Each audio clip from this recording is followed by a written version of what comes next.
ஐரோப்பிய ஒன்றிய நாடுகளுடனான வர்த்தக ஒப்பந்தத்தால் இந்தியாவின் ஏற்றுமதி புதிய பாய்ச்சலுக்கு தயாராகிவிட்டது. இது இந்திய ஏற்றுமதியில் 6.4 லட்சம் கோடியை ஈர்ப்பதோடு மட்டுமல்லாமல் குறு சிறு தொழில் நிறுவனங்கள், உற்பத்தியாளர்கள், விவசாயிகள், தொழில் வல்லுநர்கள், மாணவர்களுக்கு புதிய கதவுகளை திறக்க உள்ளது.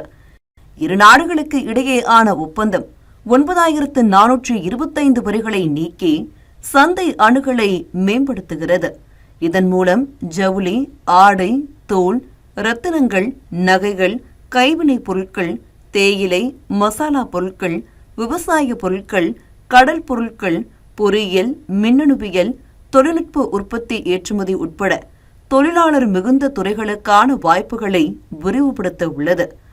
ஐரோப்பிய ஒன்றியத்துடனான ஒப்பந்தத்தால் இந்தியாவில் குறிப்பாக 12 மாநிலங்கள் அதிகமாக பயனடையப் போவது தெரிய வந்துள்ளது. இது உற்பத்தி மற்றும் விநியோக சங்கிலியில் புதிய புரட்சியை ஏற்படுத்தக்கூடும் என்றும் கணிக்கப்பட்டுள்ளது. ஜவுளி மீதான வரி 12% இருந்து 0% குறைக்கப்பட்டது.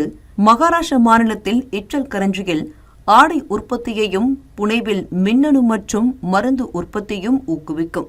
இதன் காரணமாக சிறு குறு தொழில் நிறுவனங்களுக்கு ஐரோப்பிய ஒன்றியத்தில் வலுவான சந்தை வாய்ப்பு கிடைக்கும். மேலும் தானே ராய்காட்டில் இருந்து மருந்து பொருட்கள், மும்பையில் இருந்து ரத்தின கற்கள் மற்றும் ஆபரணங்களின் ஏற்றுமதியை ஊக்குவிக்கும். குஜராத் மாநிலத்தில் ஏற்றுமதிக்கு ஐரோப்பிய ஒன்றிய சந்தைகளின் கதவுகள் திறந்துள்ளன.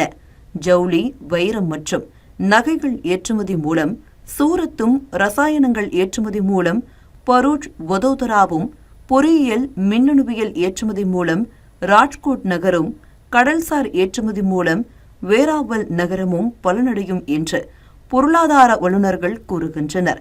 உலகளவில் போட்டித்தன்மை மிகுந்த சந்தைகளில் தமிழ்நாடு தனித்து நிற்கும் நிலையில் திருப்பூரில் இருந்து ஜவுளி ஏற்றுமதியும், வேலூர், ஆம்பூரில் இருந்து தோல் மற்றும் காலணிகள் ஏற்றுமதியும் புதிய சந்தை வாய்ப்பை பெறுகின்றன. ஏற்றுமதி வரி விதிப்பு 0% குறைக்கப்பட்டதன் காரணமாக சென்னை மற்றும் கோவையில் பொறியியல், மின்னணுவியல் உற்பத்தி, தாழ்வாரங்கள் ஏற்றுமதியை ஆழப்படுத்த வாய்ப்பு உருவாகியுள்ளது. ஐரோப்பிய சந்தைகளுக்கு முன்னுரிமை அணுகலை ஏற்படுத்துவதன் மூலம் மேற்கு வங்கத்தில் டார்ஜிலிங் தேயிலை ஏற்றுமதியை வலுப்படுத்த முடியும். திகா மற்றும் ஆல்டியாவில் இருந்து கடல் உணவு, பாரம்பரிய கைவினைப் பொருட்கள் போன்றவை ஐரோப்பிய சந்தையில் முன்னுரிமை பெற வழி பிறந்துள்ளது. அசாமில் இருந்து திப்ருகார் ஜோர்ஆட் தேயிலை ஏற்றுமதி ஐரோப்பிய சந்தைகளுக்கு விரிவடையக்கூடும். அதே நேரத்தில் அப்பர் அசாம் மசாலா பொருட்கள் அதிக வருவாயை ஈட்டக்கூடும் என்றும் தெரிவிக்கப்பட்டுள்ளது. மூங்கிலால் ஆன பொருட்கள், கைவினைப் பொருட்கள், முக்கிய மருந்து பொருட்களுக்கான ஏற்றுமதி அசாம் மாநிலத்திற்கு பலனை கொடுக்கும். கேரள மாநிலம் கொச்சி, ஆலப்புழாவில் இருந்து இறால் மற்றும் டுனா ஏற்றுமதியை விரிவுபடுத்த முடியும். இடுக்கி மற்றும் வயநாடு மிளகு மற்றும் ஏலக்காய் போன்ற மசாலா பொருட்கள் ஐரோப்பிய ஒன்றிய நாடுகளில் அதிகமாக போட்டித்தன்மையை ஏற்படுத்தும் என்றும் எதிர்பார்க்கலாம். கர்நாடக மாநிலத்தை பொறுத்தவரை பெங்களூரு, துமகூருவில் இருந்து பொறியியல் பொருட்கள், மின்னணுவியல் மற்றும் மருந்து பொருட்களின் ஏற்றுமதிக்கு ஐரோப்பிய சந்தைகள் கதவுகளை திறந்துள்ளன. ஆந்திர பிரதேசம் அதன் கடலோர ஏற்றுமதி பொருளாதாரத்தின் மூலம் வலுவாக பயனடைகிறது. விசாகப்பட்டினம், காக்கிநாடா இறால் மற்றும் கடல் உணவு ஏற்றுமதிக்கு ஐரோப்பிய ஒன்றியம் கணிசமான உயர்வை தரும் என்று எதிர்பார்க்கலாம். விசாகப்பட்டினம் மருந்து மற்றும் மின்னணு ஏற்றுமதியிலும் சாதிக்கக்கூடும் என்று கணிக்கப்பட்டுள்ளது. தெலுங்கானா மாநிலத்தை பொறுத்தவரை ஐதராபாத் வாரங்கள் ஜவுளி மற்றும் ஆடை ஏற்றுமதியை விரிவுபடுத்த ஐரோப்பிய சந்தைகள் உதவும். ஐதராபாத் மருந்துகள், மின்னணுவியல், மருத்துவ சாதனங்கள் மற்றும் பொறியியல் பொருட்களின் ஏற்றுமதியையும் ஐரோப்பிய சந்தைகள் ஊக்குவிக்கும் என்று எதிர்பார்க்கப்படுகிறது. பஞ்சாப் மாநிலம் லூதியானா ஆடைகள் மற்றும் பின்னலாடை ஏற்றுமதியை விரிவுபடுத்த முடியும். அதே நேரத்தில் ஜலந்தர் விளையாட்டுப் பொருட்கள் ஏற்றுமதிக்கு ஐரோப்பிய ஒன்றிய சந்தைகள் உதவும்.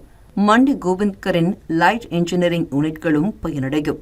தொழில்துறை வேலைகள் மற்றும் துணை விநியோக சங்கிலிகளை வலுப்படுத்த ஐரோப்பிய சந்தைகள் புதிய கதவுகளை திறக்கும். ராஜஸ்தான் மாநிலத்தில் ஜெய்ப்பூர் நகை ஏற்றுமதி உயரும் என்று எதிர்பார்க்கப்படுகிறது. ஜோத்பூர் மர தளவாடங்கள், கைவினைப் பொருட்களை வலுவான ஐரோப்பிய ஒன்றிய அணுகளுடன் விரிவுபடுத்த முடியும். சிறு விளையாட்டுப் பொருட்கள், பந்தேஜ் போன்ற ஜவுளி மற்றும் தோல் பொருட்களும் ஆதாயமடையும். உத்தரப்பிரதேச மாநிலத்தில் கான்பூர், ஆக்ராவில் உள்ள தோல் மற்றும் காலணி ஏற்றுமதியாளர்கள் ஐரோப்பிய ஒன்றிய சந்தைகளால் ஏற்றுமதியை அதிகரிக்க முடியும்.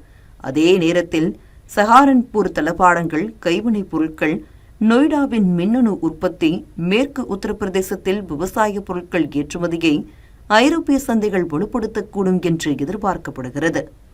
இன்வெஸ்ட்மெண்ட் சேலஞ்சுக்கு ரெடியா? பேங்க் ஃபிக்ஸ்ட் டெபாசிட்ல 30% லாபமா கிடைக்குமா? இம்பாசிபிள். இதே போல சென்னை சிட்டி லிமிட் குள்ள மார்க்கெட் பிரைஸ் 5000 இருக்கிற இடத்துல உங்களுக்கு வெறும் 2250 per square feet க்கு பிளாட் கிடைக்குமா? 100% கேரண்டியா கிடைக்கும். Yes, launching G Square Plots at Sriperumbudur near toll. இதை விட கம்மியான பிரைஸ்ல வேற எங்கயாவது பிளாட் காமிச்சீங்கன்னா வெறும் ₹1 கொடுத்து ஒரு பிளாட்டை சொந்தமாக்கிக்கோங்க. For bookings call 8939750009.